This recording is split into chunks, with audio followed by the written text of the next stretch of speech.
नाम John James है और मैं 2016 से सेहत के साथ काम कर रहा हूँ। आज हमारे साथ मौजूद हैं डॉक्टर बीनिश सलमान, जो कि एक साइकेट्रिस्ट यानी माहिर नफ्सियात है। अस्सलाम वालेकुम एंड वेलकम मैम, कैसी हैं आप?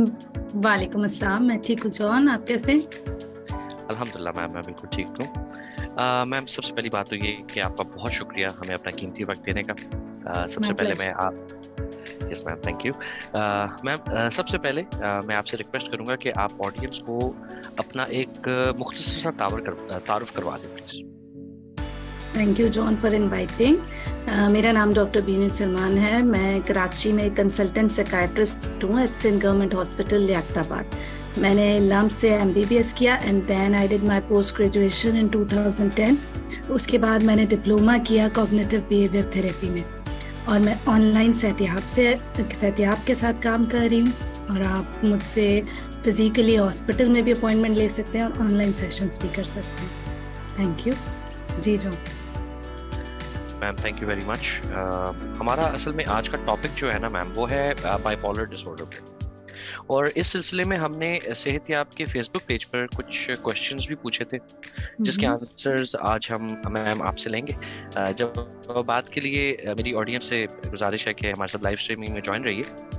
मैम, मैं आपसे रिक्वेस्ट करूंगा कि आप इस टॉपिक को थोड़ा इजी लैंग्वेज में एक्सप्लेन कर दें कि बाइपोलर डिसऑर्डर असल में होता क्या है, इसकी अलामात क्या हैं, वजूहात और इलाज होते हैं, और उसके बाद हम लोगों के क्वेश्चंस की तरफ आते हैं। ठीक है। बाइपोलर डिसऑर्डर बेसिकली एक मूड डिसऑर्डर है जिसमें आपके मूड में एक्सट्रीम मूड स्विंग्स आती हैं। नॉर्मली तो हम सब अपनी लाइफ में कभी कभार लो भी होते हैं, हल्के फुल्के डिप्रेस भी होते हैं, हल्के फुल्के इलेटेड भी होते हैं, खुश ज्यादा हो रहे होते हैं, एंजॉय कर रहे होते हैं, या उदास ज्यादा होते हैं, गमगीन होते हैं। लेकिन एक खास इंटेंसिटी या फ्रीक्वेंसी जिसको हम एक्सट्रीम बोलें, जिसमें हमारा मूड बहुत ज्यादा डिप्रेशन की तरफ भी जा सकता है और बहुत ज्यादा इलेशन की तरफ भी जा सकता है। तो जब ये दोनों फेजेस एक्सट्रीम पे हों तो उस पर्सन को हम बोलते हैं कि he is suffering from bipolar disorder. Depression की अलामात उदासी, मायूसी, किसी काम में दिल नहीं लगना, कमजोरी, थकावट। आपको अगर ये और एक्सट्रीम पे हो तो आपको ऐसे लगेगा जिंदगी फजूल है, बेकार है, मर जाऊं तो अच्छा है, सुसाइडल थॉट्स आना। ये सारी अलामात अगर मोर देन 2 वीक्स मौजूद है तो हम कहते हैं कि एक मेजर डिप्रेसिव एपिसोड से पेशेंट गुजर रहा है। और इसकी दूसरी एक्सट्रीम जिसको हम मैनिया कहते हैं, जिसमें आपका मूड बहुत ज्यादा इलेटेड होता है, आप बहुत यूफोरिक फील करते हो, आपको लगता है आपको नींद की जरूरत ही नहीं है, मैं बहुत ज्यादा काम कर सकता हूँ, मुझमें बहुत ज्यादा एनर्जी आ गई है, एक्सेसिव पैसे स्पेंड करते हैं, डिसीजन नहीं ले पाते प्रॉपर, बाहर जाना, कर्ज लेना जो मतलब आप उतार भी ना सको, इस तरह की जो बिल्कुल एक्टिविटीज होती है जिसमें आप बहुत ज्यादा बोल रहे होते हो, बहस कर रहे होते हो, गुस्सा, चिड़चिड़ापन, ये सारी दूसरी एक्सट्रीम होती है जिसको हम मैनिया बोलते हैं। अगर किसी पेशेंट में ये फेजेस आते हो, डिप्रेशन भी और मैनिया भी, तो उसको हम बोलते हैं कि he or she is suffering from bipolar disorder. जी जो thank you very much ma'am. Ma'am, इस टॉपिक को डिटेल में एक्सप्लेन करने के लिए थैंक यू अगेन। मैम, आइए सवालात पर चलते हैं। हमसे पहला सवाल किया जा रहा है कि मुझे कैसे पता चलेगा कि मुझे बाइपोलर डिसऑर्डर है? देखिए, ये अलामात होंगी आप में। या तो आप अपनी लाइफ का कुछ पीरियड ऐसे गुजारेंगे कि आप डिप्रेस हैं, या फिर आपको ऐसे लगेगा कि आपके जो मूड स्विंग्स हैं वो हाइपर हो रहे हैं, आप मतलब तेजी आ रही है आप में, आप ज्यादा बोल रहे हैं, आपके थॉट्स रेसिंग हैं, आप बहुत ज्यादा अपना टाइम वेस्ट कर रहे हैं इस तरह की एक्टिविटीज में जिनसे आपको प्रॉपर कोई रिटर्न नहीं है, आप इस तरह के फैसले कर रहे हैं जिनका आगे चल के आपको लॉस उठाना पड़ेगा, इस तरह की चीजें होंगी। जी thank you very much ma'am. तो मैम, हमसे ये दूसरा सवाल किया जा रहा है कि बाइपोलर डिसऑर्डर किस एज में होता है? इसकी जो मोस्ट कॉमन या मीन एज ऑफ ऑनसेट है वो 17 से 18 साल है, मतलब अर्ली टीन्स में होता है, लेकिन up to the age of 50 years ये कभी भी हो सकता है। जी thank you very much ma'am. Ma'am हमसे यहाँ पर तीसरा सवाल किया जा रहा है कि क्या बाइपोलर डिसऑर्डर पैदाइश से होती है या बाद में? देखिए, बाइपोलर डिसऑर्डर के कॉजेज होते हैं, जिसमें से जो मोस्ट कॉमन कॉजेज है ना टिल नाउ, वो जेनेटिक ही है, कि आप मोरिसी तौर पे इस डिसऑर्डर से अफेक्ट होते हो, कि अगर आपके पेरेंट्स में, आपके दादा दादी, नाना नानी या आपके दूर के रिश्तेदारों में भी बाइपोलर है तो आपको उसका होने का इंसिडेंस ज्यादा होता है। उसके बाद इन्वायरमेंटल कॉजेज आ जाते हैं, कि जैसे आपका चाइल्डहुड कैसा गुजरा, आपकी पेरेंटिंग कैसी हुई, सेपरेशंस हैं, पेरेंट्स में डिवोर्स हैं, किसी पेरेंट की अर्ली डेथ हो गई है, फिर आपकी जो ब्रॉटअप है वो कैसे हुआ, वो भी मैटर करता है। उसके बाद आपके अपने लाइफ के एक्सपीरियंसेस कितने, स्ट्रेसेस कितनी हैं, कोई डिवोर्स है, कोई माइग्रेशन है, कोई लॉसेस हैं लाइफ में, वो सब भी मैटर करते हैं इस इलनेस को प्रोवोक करने में। But ultimately genetic causes most common है टिल नाउ। जी, thank you very much ma'am. Ma'am हमसे यहाँ पर चौथा सवाल किया जा रहा है कि ख़वातीन में बाइपोलर डिसऑर्डर की क्या अलामात होती हैं? देखिए, पहले तो बेसिकली वही होंगी कि ज्यादा बोलेंगी, बहस करेंगी, मतलब आप इस तरीके से आप ये समझे उनके थॉट्स बहुत रेसिंग होंगे, बहुत डिस्ट्रैक्ट हो जाएंगी, उनकी नींद कम होगी, उनको बड़े बड़े ख्यालात आ सकते हैं, ज्यादा पैसे खर्च करना शॉपिंग पे, मेकअप पे, बाहर घूमना फिरना, इस तरह की एक्टिविटीज में इन्वॉल्व होना, जिस तरह की सेक्सुअल एक्टिविटीज जो बाद में उनके लिए रिस्की प्रोवोक हो सकती हैं, रिस्की साबित हो सकती हैं, और वो बहुत ज्यादा अपने आप को ना थोड़ा सा जैसे आप ग्रैंडियोर फील करना, कि मैं ज्यादा सेल्फ कॉन्फिडेंस आ जाना, एस्टीम बढ़ जाना, मूड इन्फ्लेटेड रहना, खुश रहना जरूरत से ज्यादा, ये सारी अलामात हो सकती हैं खवातीन में। जी, thank you very much ma'am. Ma'am हमसे फिफ्थ क्वेश्चन किया जा रहा है कि क्या बाइपोलर दिमाग की खराबी की एक किस्म है? Bipolar is not a brain disease, it's basically a brain disorder. ठीक है, अगर जेनेटिकली आप जीन्स कैरी करते हैं, कोई भी बंदा जीन्स कैरी करता है बाइपोलर डिसऑर्डर की, तो वो जब वो बाइपोलर डिसऑर्डर से सफर करता है तो विद पासिंग टाइम ब्रेन में चेंजेस आती हैं। वो आपके प्री फ्रंटल कॉर्टेक्स के ग्रे एरिया को भी इन्वॉल्व कर सकता है, आपके ब्रेन के वो एरियाज भी डैमेज हो सकते हैं जो आपकी इमोशंस कंट्रोल कर रहे हैं, जो आपका एनर्जी लेवल कंट्रोल कर रहे हैं। आहिस्ता आहिस्ता उन सब में प्रॉब्लम्स आती हैं और वो डिस्टर्ब होते हैं। हमारे ब्रेन में कुछ साइनेप्सेस होते हैं, साइनेप्टिक एक्टिविटी होती है। अगर बाइपोलर डिसऑर्डर के फेजेस बार बार आते रहें तो वो साइनेप्टिक एक्टिविटी जो है, वो उसकी प्लास्टिसिटी है, वो लॉस हो जाती है और अल्टीमेटली वो हमारे ब्रेन को अफेक्ट करती है। जी, thank you very much ma'am. Ma'am हमसे छठा सवाल किया जा रहा है कि शिज़ोफ्रेनिया और बाइपोलर में क्या फ़र्क है? शिज़ोफ्रेनिया बेसिकली सोचों की बीमारी है, जबकि बाइपोलर एक मूड का डिसऑर्डर है, आपका उसमें मूड डिस्टर्ब होता है। शिज़ोफ्रेनिया ज्यादा क्रॉनिक इलनेस है, ज्यादा शदीद नौइयत की अलामात होती हैं उसमें।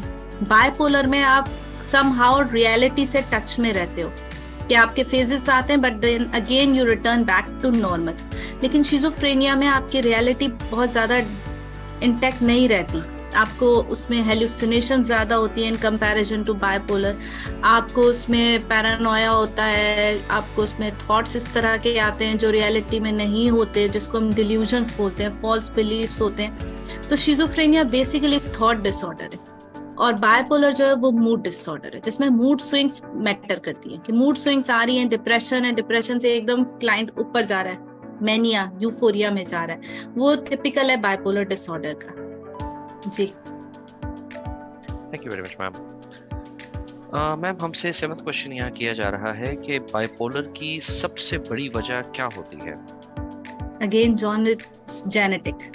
अगर आप उस जेनेटिक उसमें भी और डिटेल्स में जाएंगे तो हम सबकी बॉडी में एक माइटोकॉन्ड्रिया होता है, एक स्ट्रक्चर होता है, उस माइटोकॉन्ड्रिया की जो डीएनए की रेप्लिकेशन होती है उसमें प्रॉब्लम आती है। अगर आप ये जीन्स इनहेरिट करते हो फ्रॉम योर पेरेंट्स तो देयर आर मोर चांसेस कि आप सफर करोगे bipolar disorder then general population. 1 out of 10 इसकी प्रिवलेंस है, ठीक है, हर 10 में से एक बंदे को होगा, 9 को नहीं होगा, लेकिन ये इसकी प्रिवलेंस है। और आप जीन्स के थ्रू, इवन ये वैसे भी प्रूवन हुई है क्योंकि जो मोनोजाइगोटिक ट्विंस थे उनमें ज्यादा प्रिवलेंस है देन डाइजाइगोटिक ट्विंस। तो genetic causes are still at the highest level जो कॉज करते हैं बाइपोलर। जी thank you very much ma'am. Ma'am आपसे एक रिक्वेस्ट करूंगा कि अभी जो आपने ट्विंस के बारे में एक आपने बात की है, उनकी दो किस्में आपने बताई हैं, उनको ज़रा थोड़ा सा इजी वर्ड्स में बयान कर देंगे हमारी ऑडियंस के लिए? हाँ जी, देखें बेसिकली मोनोजाइगोटिक ट्विंस वो होते हैं जो एक ही सेक्स में डेवलप करते हैं within a mother, and dizygotics they have different sex ना। तो जब मोनोजाइगोटिक्स जो होते हैं उनमें ज्यादा चांसेस होते हैं, मतलब अगर वो एक ही सेक्स में डेवलप करें तो वो दोनों ही बायपोलर की तरफ जा सकते हैं, ज्यादा प्रोबेबिलिटी है इन कंपैरिजन टू डाइजाइगोटिक। तो ये भी एक तरीके से एविडेंस, एज एन एविडेंस लिया जाता है कि जीन्स रोल प्ले करती हैं। जी ठीक है ma'am, thank you very much इस चीज़ को डिटेल में बताने के लिए ma'am, it was really helpful. तो मैम जब तक हमारे पास यस अभी जब तक मज़ीद सवाल आते हैं मैं हमारे ऑडियंस को हमारी सेहत याब के बारे में बता देता हूँ। तो गाइस बेसिकली सेहत याब सन 2016 से पंजाब हेल्थ केयर कमीशन से रजिस्टर्ड है और तमाम डॉक्टर्स भी सर्टिफाइड हैं जिनके ज़रिए बेहतरीन इलाज मुहैया किया जाता है। सेहत याब में साइकोलॉजिस्ट और साइकेट्रिस्ट एक टीम की तरह काम करते हैं, इसलिए मरीज को सबसे ज़्यादा मैं तो कहूँगा मौजू इलाज मुहैया किया जाता है। अक्सर जहनी मरीज में जिस्मानी मसाइल भी पैदा होते हैं, तो उनके लिए मेडिकल स्पेशलिस्ट और या न्यूट्रिशनिस्ट यानी माहिर ग़िज़ाइयत से भी मशवरा जो है वो किया जाता है। और सेहत याब की एक खसूसियत ये भी है कि यहाँ आपकी पहली कॉल या मैसेज से लेकर आपके बेहतर होने तक सेहत याब आपके साथ रहता है। और इसके अलावा ऑनलाइन इलाज की बाकी तमाम खूबियाँ जैसे कि मुनासिब फीस, मुकम्मल वक्त देना, घर से बैठकर मुकम्मल राजदारी में बात करना वगैरह भी, ये सब चीज़ें उसमें मौजूद हैं। तो यस हमारे पास मैम सवाल आ गया है हमारे साथ। Yes this the 8th question. तो हमसे 8वां सवाल किया जा रहा है मैम कि बाइपोलर वाले शख्स को कैसे डील करना चाहिए? बाइपोलर वाले शख्स को ऐसे ही डील करना चाहिए जैसे किसी और बीमारी वाले शख्स को डील करना चाहिए, क्योंकि जिस तरह आपके नाक, कान, जिस्म के और एजा खराब हो सकते हैं, इसी तरह आपका दिमाग भी कभी कभार अफेक्ट हो सकता है। तो उसको भी आपकी फैमिली की वही सोशल सपोर्ट चाहिए, वही मोहब्बत चाहिए, वही तवज्जो चाहिए जो किसी और बीमारी वाले को चाहिए। जितना ज्यादा आप इस बीमारी को समझेंगे, इसकी अलामात को समझेंगे, उतना ज्यादा आप किसी भी बाइपोलर के लिए हेल्पफुल हो सकते हैं और उसको बेहतर जिंदगी गुजारने की तरफ ले जा सकते हैं। जी thank you very much ma'am. Ma'am हमसे ये हाँ नेक्स्ट क्वेश्चन आ गया हमारे पास। तो हमसे 9th क्वेश्चन ये किया जा रहा है मैम कि क्या बाइपोलर डिसऑर्डर वाले शख्स से शादी करनी चाहिए? मुश्किल है बट इट्स नॉट प्रोहिबिटेड। ठीक है, शादी हो सकती है बट डिपेंड करता है कि देखें ये रिलेशनशिप वैसे भी बहुत ज्यादा कोलैबोरेटिव अप्रोच पे चलता है। ठीक है, जरूरी नहीं है बाइपोलर मैरिजेस ही सक्सेसफुल है, नॉर्मल पर्सन की भी मैरिज सक्सेसफुल हो ना। तो इसमें दोनों पार्टनर्स या स्पाउस का समझदार होना बहुत जरूरी होता है कि आप किस तरीके से अपने पार्टनर को लेके चलते हैं। इसमें भी बहुत ज्यादा रोल आ जाता है साइकोलॉजिस्ट का कि वो किस तरह से फैमिली थेरेपी करते हैं या इंटरपर्सनल रिलेशनशिप्स बेहतर करने के लिए वो स्पाउस को क्या मशवरे देते हैं।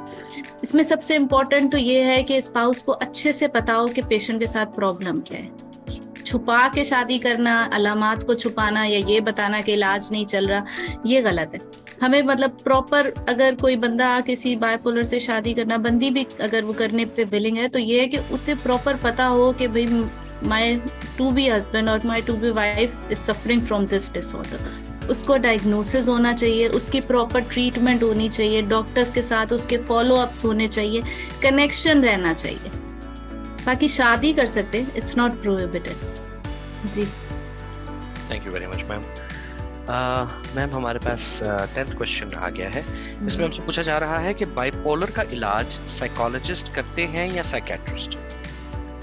बाइपोलर अगर एपिसोड में चल रहा है, जैसे किसी को मैनिया या डिप्रेशन है, तो इसका इलाज साइकेट्रिस्ट करेंगे। उसमें अद्वियात देना, उसकी हॉस्पिटलाइजेशन, उसके और सारी जो मैनेजमेंट होगी, वो सारा जो है वो साइकेट्रिस्ट की रिस्पॉन्सिबिलिटी है और उन फेजेस को साइकेट्रिस्ट डील करते हैं। But later on when a person is stable, जब वो उसका एक्यूट फेज चला जाता है, वो स्टेबिलिटी की तरफ चला जाता है, तो साइकोलॉजिस्ट रोल प्ले कर सकते हैं। वो अपना वहाँ पर मसलन क्लाइंट की हेल्दी रूटीन बनाना, उसको प्रॉपर डाइट, उसकी स्लीप, ये सारे पैटर्न्स उसकी फैमिली को समझाना। फैमिली सपोर्ट बहुत मैटर करती है, क्योंकि बाइपोलर पेशेंट से ज्यादा उसके साथ रहने वाले भी इफेक्ट कर रहे होते हैं ना, उनको भी मैनेज करना होता है कि भाई बाहर जा रहे हैं, कभी गुस्सा करके आ रहे हैं, गालम गलोच करके आ रहे हैं, तो वो फैमिली उसको कैसे हैंडल करे इस सारे क्राइसिस को, इस सिचुएशन को, क्योंकि आपको पता है इतनी अवेयरनेस तो है नहीं। तो ये सारा बहुत इंपॉर्टेंट हो जाता है कि फैमिली को कैसे वो फैमिली के साथ सपोर्टिव थेरेपी दें। उसके बाद उसके interpersonal relationships, like if he is working, उसके जॉब पे, उसके अगर वो स्कूल जा रहा है, अगर वो कॉलेज जा रहा है, तो उसके दोस्तों के साथ उसके रिलेशनशिप्स पे काम करना चाहिए। अगर वो मैरिड है तो स्पाउस के साथ काम करना चाहिए कि भाई किस तरीके से आपके रिलेशनशिप बेहतर बनाए जा सकते हैं। उसके बाद एक और थेरेपी होती है CBT, जिसमें पेशेंट को उसके जो अनहेल्दी थॉट्स के पैटर्न बन जाते हैं उसको दोबारा से कैसे इम्प्रूव किया जाए, वो जिन ट्रॉमा से गुजरा है उसको कैसे उसको लाइफ में से उसको उसके इफेक्ट्स कम कर दिए जाएं। ये सारी चीजें कोलैबोरेटिव अप्रोच है। इसमें भी आपको मेनली साइकियाट्रिस्ट हैंडल कर रहे होते हैं, बट साइकोलॉजिस्ट की हेल्प नीडेड होती है। जी, thank you very much ma'am. Ma'am हमसे 11th क्वेश्चन किया जा रहा है कि बाइपोलर डिसऑर्डर के जदीद इलाज क्या है? बाइपोलर डिसऑर्डर का जदीद इलाज अभी भी वही है जो कंजर्वेटिव अप्रोच थी, जो पहले थे मूड स्टेबलाइजर्स, जिनमें बहुत ज्यादा जो फ्रीक्वेंटली दिए जाते थे या जो इफेक्टिव थे वो लिथियम, सोडियम वैल्प्रोएट, कार्बामेज़ेपिन, ये मेडिसिन हैं जो मूड स्टेबलाइजर हैं। Still they are at the top most position, जिसमें पेशेंट्स रिकवर भी अच्छा करता है और इसके प्रोग्नोसिस भी अच्छी होती है। जी, thank you very much ma'am. Ma'am हमसे 12th क्वेश्चन आ गया है। हमसे मैम 12वां सवाल ये किया जा रहा है कि प्लीज़ बाइपोलर डिसऑर्डर के लिए कोई बेस्ट मूड स्टेबलाइजर बता दें। ऐसे तो मूड स्टेबलाइजर मतलब it differs from patient to patient. किसी एक को कोई मूड स्टेबलाइजर बहुत अच्छे रिजल्ट्स आती है, डिपेंड करता है उसकी एज क्या है, उसका वेट क्या है, उसको कोई कोमॉर्बिड इलनेस तो नहीं है, उसके किस तरह के उसने प्रीवियसली एपिसोड्स में किस तरह से रिस्पॉन्ड किया उस मेडिसिन पे, ये सारे फैक्टर्स रोल प्ले करते हैं। जिसमें main stay of treatment first line agents फिर मूड स्टेबलाइजर्स ही हैं, जैसे मैंने आपको बताया लिथियम हो गई, सोडियम वैल्प्रोएट हो गई। उसके साथ साथ हम पेशेंट के फेजेस को देख कर देते हैं। अगर वो जा रहा है अपना एक्यूट पैनिक फेज में तो एंटीसाइकोटिक्स वहाँ पे अच्छा काम करती हैं। डिप्रेसिव फेज में जाता है तो समटाइम्स हमें एंटी डिप्रेसेंट्स ऐड करनी पड़ती हैं। It depends patient to patient. इसमें जो मेन चीज है ना अंडरस्टैंड करने की, वो ये कि दवाई पेशेंट प्रॉपरली ले, नागा ना करे, रिकमेंडेड टाइम पे ले जो उसे साइकियाट्रिस्ट ने बताया है, ठीक है। अपनी हेल्दी डाइट, एक्सरसाइज, इन सब चीजों को मेंटेन रखे ताकि उसकी क्वालिटी ऑफ लाइफ इंप्रूव हो। इसमें ये फॉलो अप्स उसके वो डॉक्टर के साथ अपने फॉलो अप्स प्रॉपरली ले, ये सारी चीजें ज्यादा इंपॉर्टेंट होती हैं मेडिसिन के साथ साथ। उसके मेडिसिन के लिए हम पेशेंट की हमें टॉलरेबिलिटी भी देखनी पड़ती है, हमें कंप्लायंस भी देखना पड़ता है। तो ये एग्जैक्टली आप नहीं कह सकते कि कोई एक मेडिसिन किसके लिए बेस्ट है। इसमें आपको डिपेंड करता है और पेशेंट के साथ अच्छा खासा आपको वर्कअप करना पड़ता है, and then you have to decide which medicine is best for this patient. जी, thank you very much ma'am. Ma'am हमसे 13th क्वेश्चन ये किया जा रहा है कि कौन सी विटामिन्स लेने से बाइपोलर को कम करने में मदद मिलती है? So far there are no evidences of vitamin use. ऐसा कुछ भी नहीं है कि विटामिन बाइपोलर को ट्रीट करते हैं। बाइपोलर एक न्यूरोकेमिकल इलनेस है जिसमें आपको केमिकल बैलेंस करना होता है। तो विटामिन का रोल इस एविडेंस बेस्ड नहीं है, बट कुछ स्टडीज में ये है कि विटामिन बी, पूरे उसकी रेंज विटामिन बी की, vitamin D, omega 3 fatty acids, ये बेनिफिशियल हो सकते हैं। बट एविडेंस लेक करता है, एविडेंस नहीं है इसके बारे में, तो विटामिन की एज सच नीड नहीं होती बाइपोलर की ट्रीटमेंट में। जी, thank you very much ma'am. Ma'am हमसे अभी एक 14th क्वेश्चन आया है कि मेरी मॉम को बाइपोलर डिसऑर्डर है, क्या ये मुझे भी हो सकता है? हाँ जी, बिल्कुल हो सकता है, क्योंकि इसका सबसे बड़ा कॉज मोरेसी ही है। लेकिन इसकी प्रिवलेंस जैसा मैंने बताया 1:10 है, तो 1 को होगा, 9 को नहीं होगा। लेकिन इसमें एक और भी बात है, क्योंकि ये हमारे माइटोकॉन्ड्रियल डीएनए से ये इलनेस ट्रांसफर हो रही है ना, तो माइटोकॉन्ड्रियल डीएनए जो है वो बच्चा माँ से लेता है। तो अगर आपकी मदर को बाइपोलर है तो आपके होने के चांसेस ज्यादा है इन कंपैरिजन टू अगर आपके फादर को बाइपोलर इलनेस है। इसके अलावा अगर आपके दोनों पेरेंट्स को बाइपोलर इलनेस है तो देयर आर 80% चांसेस कि आपको भी बाइपोलर इलनेस हो। तो ये जेनेटिक फैक्टर जो है वो अभी तक जो है वो मोस्ट कॉमन कॉज है, और ये ट्रांसफरेबल इलनेस है फ्रॉम पेरेंट्स टू चिल्ड्रन। जी thank you very much ma'am. Ma'am हमारे पास अभी एक 15th क्वेश्चन आया है जिसमें हमसे पूछा जा रहा है कि people who get excited and angry with subordinates at office without any clear reason, are they bipolar? मैं ऑडियंस के लिए इजी कर देता हूँ। हमसे पूछा ये गया है कि वो लोग जो कि ऑफिस के अंदर बहुत ज़्यादा एक्साइटेड हो जाते हैं या गुस्सा कर जाते हैं अपने सबऑर्डिनेट्स या कोवर्कर्स के साथ ऑफिस के अंदर बगैर किसी वजह के, किसी क्लियर वजह के, तो क्या वो बाइपोलर हैं? ऐसे बगैर डिटेल हिस्ट्री या इंफॉर्मेशन के हम नहीं कह सकते कि वो बाइपोलर है, क्योंकि एंगर के पीछे और भी बहुत से कॉजेज होते हैं। जरूरी नहीं कि वो बाइपोलर हो। Maybe he suffering from some kind of personality disorder, maybe he or she can not manage their anger. उनकी पेरेंटिंग पे डिपेंड करता है, उनका ब्रॉट अप कैसे हुआ है, उनकी लर्निंग कैसी है, ये सारी चीजें भी मैटर करती हैं। लेकिन बाइपोलर के लिए आपको थोड़े से एक्सेसिव सिम्टम्स रिक्वायर्ड हैं, जिसके बाद ही आप डायग्नोज कर सकते हैं, जिसमें आपकी बहुत ज्यादा मूड स्विंग, मतलब आप बिल्कुल ही यूफोरिक हो रहे हो ना, कि आप बहुत इलेटेड हैं, आप पैसे खर्च कर रहे हैं, आप ऐसी एक्टिविटीज में इन्वॉल्व हो रहे हैं जिसमें आप नहीं होते। आप जब नॉर्मल हैं आप नहीं होते, लेकिन जब आप उस फेज में जाते हैं, और वो फेज ऐसे नहीं होता कि फॉर अ डे और टू, वो वीक्स या मंथ्स तक लिंगर ऑन करे। जैसे मैनिया का टिपिकल फेज जो है वो 4 to 6 मंथ्स तक जा सकता है, डिप्रेशन का उससे भी प्रोलॉन्ग हो सकता है। तो वो उस फेज में, वो कंटिन्यूसली वो उस फेज में, और बाद में they touch the base line, वो स्टेबल होते हैं, वो नॉर्मल होते हैं। अगर एक बंदा है जिसको मुस्तकिल गुस्सा करने की आदत है, तो it's more towards like his personality trait, उसकी हैबिट है, वो उसकी लर्निंग है ऐसी। तो बाइपोलर के लिए आपको एपिसोड्स चाहिए इलनेस के, उन दोनों फेजेस के एपिसोड्स चाहिए। जी thank you very much ma'am. Ma'am हमारे पास 16th क्वेश्चन आया है जिसमें हमसे ये कहा जा रहा है कि बाइपोलर डिप्रेशन और एंजाइटी से डिफरेंट कैसे हैं? अलामात तो मिलती जुलती हैं। देखिए, अलामात मिलती जुलती इतनी नहीं है, क्योंकि बाइपोलर डिप्रेशन जो होगा ना, जब आप बाइपोलर डिप्रेशन की बात करते हैं ना, बाइपोलर डिसऑर्डर की एक टाइप है बाइपोलर डिसऑर्डर 1। बाइपोलर डिसऑर्डर 1 में आपको एक ना एक मैनिक एपिसोड जरूर चाहिए बिफोर योर डायग्नोसिस।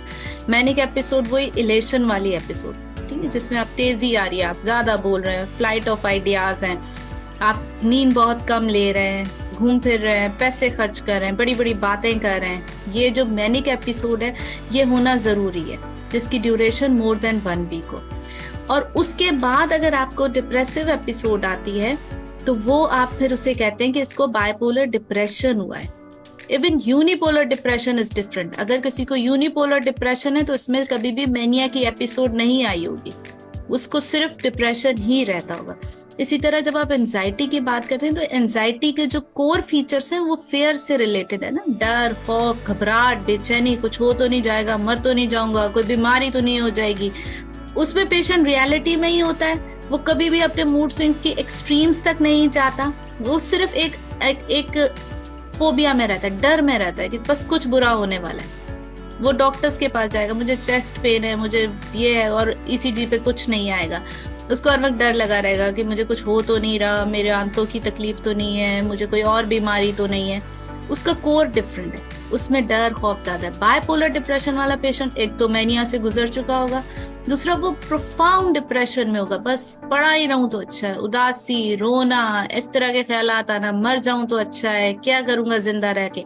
एंजाइटी के पेशेंट को डर होगा कहीं मर तो नहीं जाऊंगा, कुछ हो तो नहीं जाएगा, वो फेयर रिलेटेड ज्यादा उसके प्रॉब्लम्स होते हैं। और डिप्रेशन वाला वो तो कहता है कि कल का मरता आज मर जाऊं, मुझे क्या जरूरत है जिंदा रहने की। इवन सुसाइड भी 15 टाइम्स हायर होती है in bipolar than general population. 80% bipolar के पेशेंट सुसाइड अटेम्प्ट करते हैं, जिसमें 20% के करीब सक्सेसफुल सुसाइड्स होती हैं around the world. So it's a huge prevalence. जी, thank you very much ma'am, this was very very informative. बहुत डिटेल में बताने के लिए ma'am thank you very much.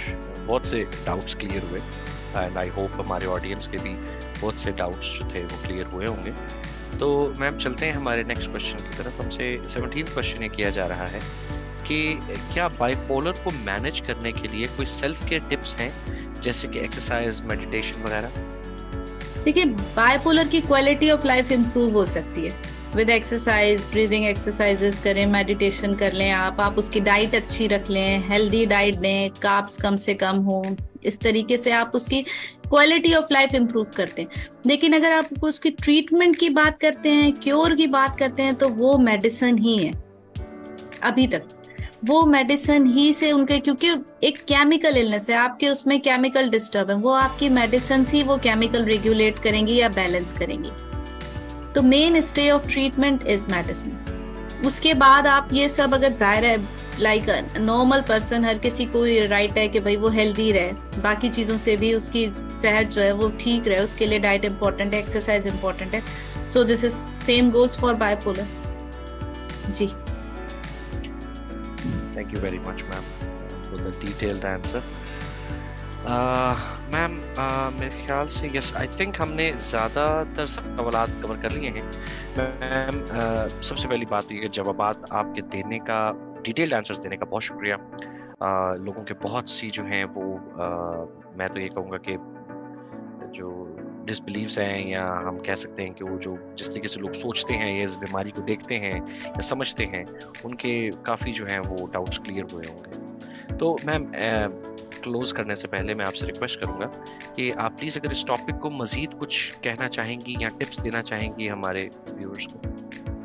देखिए, जिस तरह हमारे पास बाकी बीमारी, इस तरह किसी भी तरह की नफसियाती बीमारी को इस तरह से कह दिया जाता है कि जिन है, ये भूत है, ये जादू है, ये तावीज है, ठीक है ना, इस तरीके से इसके पेशेंट्स को भी बहुत ज्यादा एक तरीके टैग कर दिया जाता है कि यार ये ऐसे हो गया है। तो पहले तो वो सारे घूम फिर के आते हैं, फिर आते हैं साइकियाट्रिस्ट के पास, ठीक है। तो पहले तो ये है कि ये चीजें क्लियर करने की जरूरत है कि ये एक साइंटिफिक इलनेस है, साइंटिफिकली प्रूवन बीमारी है। जैसे आपकी आंखें खराब है तो आप चश्मा लगाएंगे ही, ठीक है। आप उसको जितने भी तावीज करा लें, आप जितना भी घूम फिर के आ जाएं, लेकिन आप चश्मा तो लगाएंगे ना। तो इस तरीके से डायबिटीज है, अगर आपको शुगर है तो आपको दवाएं लेनी पड़ती है। तो पहले तो इस मिथ को समझने की जरूरत है कि ये इलनेस जो है ये वाकई में मौजूद है और इसके बायोलॉजिकल कॉजेज मौजूद हैं जो ट्रीटमेंट से ठीक हो सकते हैं।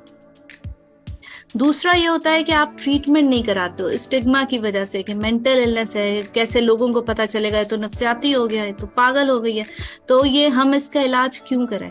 ये सारी चीजें भी जिस ठीक करने की जरूरत है कि ब्रेन आपकी बॉडी का बहुत इंपॉर्टेंट ऑर्गन है। जैसे आप अपने और ऑर्गन्स का ख्याल रखते हो कि यार मेरी स्किन खराब हो गई, मैं डॉक्टर पास जा रहा हूँ, मेरी अगर किसी का एक्सीडेंट हो जाता है, उसकी टांग टूट जाती है, तो वो उसका भी इलाज कराता है। इसी तरह आपके दिमाग को भी अगर कोई डिस्टर्बेंस आती है तो इलाज की जरूरत होती है। इस स्टिग्मा को भी कम करने की जरूरत है क्योंकि नफसियाती बीमारियों की प्रिवलेंस बहुत ज्यादा बढ़ रही है डे बाय डे। आप देखें बच्चों में, पहले बच्चों में आप रिसेंटली आपने वो देखा होगा इंसिडेंस जिसमें 6th क्लास की बच्ची ने सुसाइड अटेम्प्ट किया हैदराबाद में, कल परसों की बात है ये। तो ये इस तरह के इंसिडेंसेस बहुत ज्यादा बढ़ रहे हैं और सिर्फ इस वजह से क्योंकि हम मेंटल हेल्थ को कंसिडर नहीं कर रहे, प्रायोरिटाइज नहीं कर रहे। ये बहुत इंपॉर्टेंट है, खासतौर पे हमारी जो आने वाली जनरेशन है उसमें बहुत ज्यादा क्राइसिस है, बिकॉज वो जो कुछ वो देख रहे हैं और जो कुछ जितनी दुनिया ग्लोबलाइज हो चुकी है, उनके बहुत सारे क्वेश्चंस हैं, हु वुड आंसर देम। अगर आप उनको कंसिडर ही नहीं करेंगे कि हाँ भाई मेंटल हेल्थ भी इंपॉर्टेंट है, तो ये सारी चीजें और वर्सन होंगी। छुपाने की जरूरत नहीं है, दिखाने की जरूरत है, डॉक्टर से डिस्कस करें, फैमिली सपोर्ट दें। आपके अगर बच्चे को होते है तो आप उसके साथ खड़े रहें, आपको उसको छुपाने की जरूरत नहीं है। बीमारी है, आम बीमारियों की तरह किसी को भी हो सकती है, मुझे भी हो सकती है, आपको भी हो सकती है। तो इसलिए उसको छुपाने की या उसको इलाज नहीं कराने की, ये ज्यादा चीजें ये इससे खराब होती हैं। तो इस स्टिग्मा को हमें थोड़ा सा कम करना चाहिए और अपने जो साइंटिफिक थ्योरीज हैं उन पे थोड़ा सा बिलीव करना चाहिए कि इस बीमारी का इलाज हो जाता है मरीज इस काबिल हो जाता है कि वो अपनी जिंदगी अच्छे से एक आम बंदे की तरह गुजार सके। तो उसको हमें, अगर हम अपने पड़ोस में भी आप देखें या आप कहीं पे भी आपको नजर आता है, तो हमें काउंसिल करने की जरूरत है उसकी फैमिली को। इवन आपके अगर कोवर्कर्स में कोई है तो आप उधर भी काउंसिल कर सकते हैं कि भाई आप जाके डॉक्टर को दिखाएं। It is a treatable condition to some extent. तो इस वजह से बायपोलर से रिलेटेड जो मिथ्स हैं या जो भी मेंटल इलनेसेस से रिलेटेड मिथ्स हैं उनको तोड़ने की जरूरत है और रियलिटी बताने की जरूरत है कि ये केमिकल इलनेसेस हैं, ये ठीक होने वाली बीमारियां हैं। जी, thank you very much ma'am. Ma'am मैं तो कहूँगा आपकी एडवाइस और डिटेल्स आंसर्स के लिए मैं और ऑडियंस की तरफ से मैं भी बहुत शुक्रगुजार हूँ मैम, सेहत याब की तरफ से। मैम हमारी ऑडियंस, मैं तो ये भी कहूँगा, बल्कि मैं अपनी ऑडियंस का शुक्रिया अदा करूँगा कि आपका भी बहुत शुक्रिया लाइव सेशन में ज्वाइन करने का। और उम्मीद है कि आपके तमाम सवालात के जो जवाबात हैं वो कवर हो गए होंगे। अगर आपके मज़ीद क्वेश्चंस भी हैं तो कमेंट्स में शेयर करें, हम आपको कमेंट्स में गाइड कर देंगे। और वैसे भी हम हर हफ्ते अपने माहिर नफ्सियात के साथ मुख्तलिफ टॉपिक्स पे लाइव सेशंस करते हैं। आप अपनी राय हमें कमेंट्स में ज़रूर दीजिए कि हमें अगले हफ्ते किस टॉपिक पर बात करनी चाहिए। और हमारी जो डॉक्टर साहिबा हैं, डॉक्टर बीनी सलमान, से बाइपोलर डिसऑर्डर या दीगर जहनी मसाइल पर ऑनलाइन मशवरा करने के लिए हमारी वेबसाइट www.sehatyab.com विजिट कीजिए, या हमारी हेल्पलाइन पे भी आप हमें रब्ता कर सकते हैं जो कि है 03401111 606। और एट द एंड अपना बहुत सारा ख्याल रखिए। अल्लाह हाफ़िज़।